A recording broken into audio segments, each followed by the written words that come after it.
అసలు రథసప్తమి విశిష్టత ఏమిటి? ఈరోజు సూర్యుణ్ణి ఎలా ఆరాధించాలి?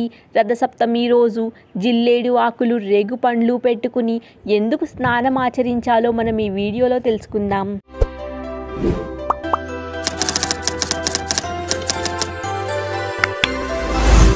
రథసప్తమి ముఖ్యంగా సూర్యుణ్ణి ఆరాధించే పండుగ. ఇది మాఘశుద్ధ సప్తమి నాడు వస్తుంది. ప్రత్యక్ష దేవుడైన సూర్య భగవానుడు మాఘశుద్ధ సప్తమి రోజు జన్మించారని చెప్తుంది. ఏటా మాఘమాసంలో వచ్చే శుద్ధ సప్తమిని రథసప్తమిగా జరుపుకుంటారు.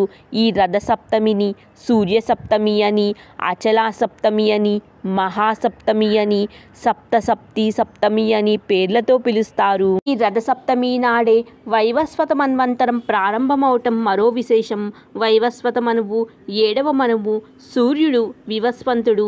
ఇతడి కొడుకు కనుక వైవస్వతుడయ్యాడు. ఇతని మన్వంతరానికి రథసప్తమియే సంవత్సరాది అనగా ఉగాది.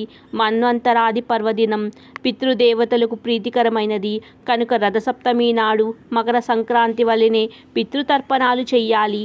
పితృదేవతలకు సంతోషం కల్పించాలి. సంవత్సరానికి వచ్చే 24 సప్తముల్లో రథసప్తమి ఖగోళం రీత్యా కూడా మహోత్తతను కలిగి ఉంది. ఈరోజు సూర్యోదయం కాలంలో ఆకాశంలో నక్షత్ర సన్నివేశం రథాకారంలో ఉంటుంది.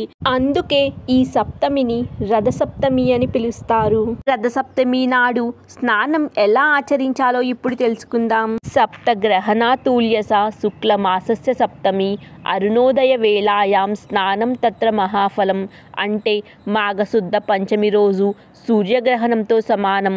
అరుణోదయ వేళ సమయంలో చేసే స్నానం, జపం, అర్ఘ్యం, తర్పణాలు కోటి రెట్లు పుణ్యాన్ని, ఆయురారోగ్యాలను, సంపదలు ఇస్తాయి. చూడామణిలో చెప్పిన దాన్ని బట్టి బంగారం, వెండి, రాగి, ఇనుమ వీటిల్లో దేనితోనైనా దీప ప్రమిదను సిద్ధం చేసుకొని దానిలో నెయ్యి లేదా నువ్వుల నూనె లేదా ఆముదం లేదా ఇప్ప నూనె వీటిల్లో ఒక దానితో దీపం వెలిగించి ఆ దీపాన్ని శిరస్సుపై పెట్టుకుని నది తీరానికి కానీ చెరువు తీరానికి కానీ వెళ్ళి సూర్యుణ్ణి ధ్యానించి ఆ దీపాన్ని నీటిలో వదిలి ఎవ్వరూ ఆ నీటిని తాకముందే స్నానం ఆచరించాలి. ఈరోజు సూర్యుణ్ణి ఎలా ఆరాధించాలో ఇప్పుడు తెలుసుకుందాం. సూర్య ఆరాధనకు ఉత్తమమైన రోజు మాఘమాసంలో వచ్చే శుక్లపక్షంలోని సప్తమి. షష్ఠి నాడు ఉపవాసం ఆచరించి సప్తమి నాడు అరుణోదయ కాలంలో స్నానమాచరించిన వారు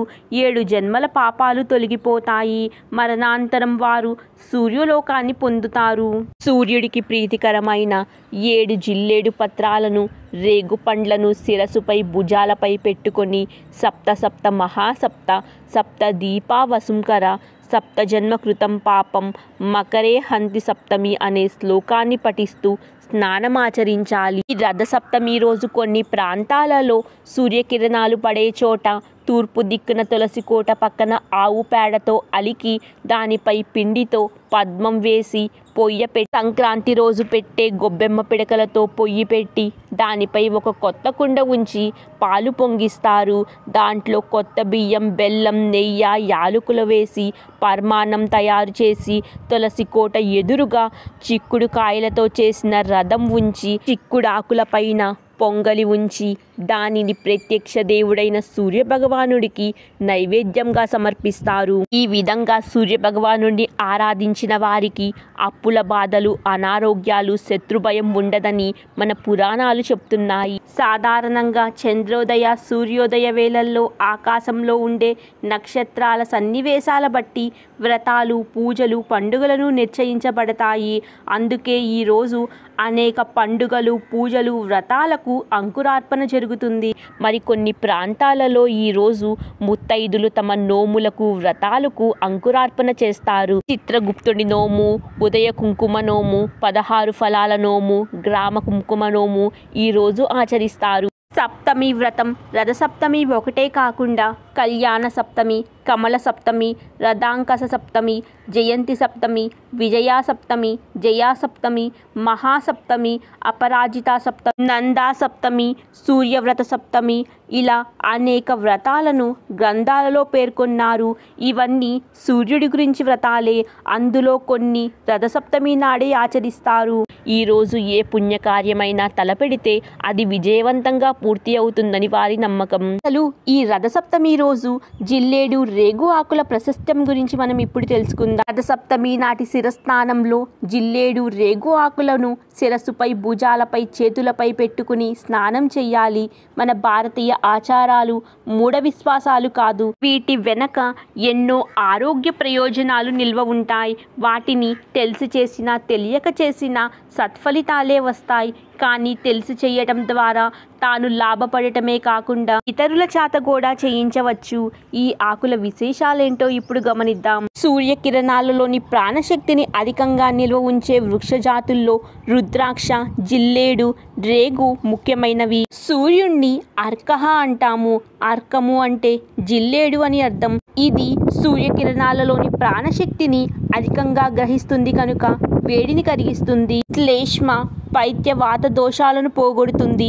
చర్మ రోగాలను, వాత నొప్పులను, కురుపులను, పాము, తేలు వంటి విషాలను, పక్షవాతాన్ని, బోధకాల వ్యాధిని పోగొడుతుంది. ఇందులో తెల్ల జిల్లేడు చాలా శ్రేష్టం. ఉపయోగించే విధానం తెలిస్తే దీని ఆకులు, పాలు, పూలు, కాయలు అనేక వ్యాధులపై చక్కగా ఉపశమనం కల్పిస్తాయి. బదరీ వృక్షం, దీనినే రేగు చెట్టు అంటారు. దీని గింజలను మంచి బలాన్ని కలిగిస్తాయి. ఆకులను నూరి తలపై రుద్దుకొని స్నానమాచరిస్తే కేశాలు బాగా పెరుగుతాయి. దీని ఆకులతో కషాయం కాచి అందులో సైంధవ లవణం కలిపి తీసుకుంటే బొంగురు గొంతు తగ్గి స్వరం బాగా వస్తుంది. పుల్లటి వాటిని వాతాన్ని తగ్గిస్తాయి, జీర్ణశక్తిని పెంచుతాయి.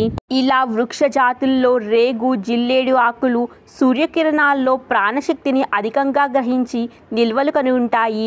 కనుక ఈ ఆకులను స్పృశిస్తూ స్నానం చేయటం వల్ల విద్యుస్కాంతిని, నీటిలో ఉన్న విద్యుస్కాంతిని కలిపి శరీరంపై, ఆరోగ్యంపై మంచి ప్రభావం చూపిస్తాయి. కేవలం రథసప్తమి నాడే కాకుండా రోజు కూడా ఈ ఆకుల్ని పెట్టుకుని స్నానమాచరిస్తే మంచిది. కానీ కనీసం సంవత్సరానికి ఒక్క మారైనా వాటి స్వభావం ఈ సంవత్సరమంతా మనపై ఉంటుందని భావించి ఈ పండుగలో వీటిని తలపై పెట్టుకుని స్నానమాచరించమని మన పెద్దలు చెప్తారు.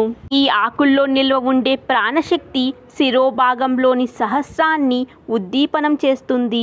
అందలి నాడులను ఉత్తేజపరుస్తుంది. దీనివల్ల మానసిక దృఢత్వం, జ్ఞాపక శక్తి పెరగటం, తల సంబంధమైన రోగాలు నశిస్తాయి. ఇక ఈరోజు సంక్రాంతి సమయంలో ఆవు పేడతో చేసిన, గొబ్బెమ్మ పిడకలతో చేసిన పొంగలిని చిక్కుడు ఆకుల్లో పెట్టి ప్రత్యక్ష దైవమైన సూర్య భగవానుడికి నైవేద్యం సమర్పిస్తారు.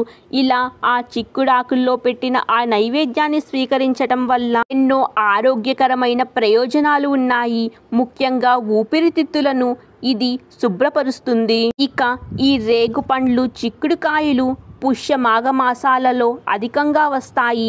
చలికాలంలో వీటిని తీసుకోవటం వల్ల మనకి ఎన్నో ఆరోగ్యకరమైన ప్రయోజనాలు ఉన్నాయి. చూసారు కదా, మనకి ఎన్నో ఆరోగ్యకరమైన ప్రయోజనాలను అందించే రథసప్తమి పండుగ విశేషాల గురించి.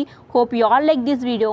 మరెన్నో ఇలాంటి ఆధ్యాత్మిక విషయాల కోసం please like, share and subscribe to my channel.